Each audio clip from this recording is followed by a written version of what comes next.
What's up everyone, welcome back to the channel, and today I'm going to show you how to set up PayPal's instant transfer. Let's get straight into it. So the first step is to log into your PayPal account. You can do that on the mobile app, or you can also do that on the official website. And once you're logged in, you want to navigate to the wallet section. So in the top navigation bar or the bottom navigation bar, just you want to choose the linked account option. So next you want to add a debit card or bank account. So just click on the link a new account button.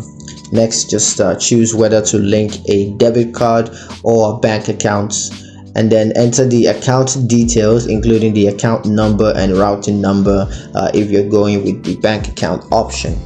Now for step 4, that's to enable instant transfer. Just go back to the wallet section and then click the instant transfer button. Next, you want to select the debit card or bank account that you linked earlier. Next, you want to confirm the instant transfer setup. So just review the terms and conditions of instant transfer and confirm the instant transfer setup. And yeah, that's pretty much it on how to set up PayPal's instant transfer. Hope you guys liked the video. Hope you found it useful enough. If you did, like the video, comment down below, let me know what you thought. Share the video with your friends and subscribe to the channel if you haven't done so already. And I will see you guys in the next one. Peace.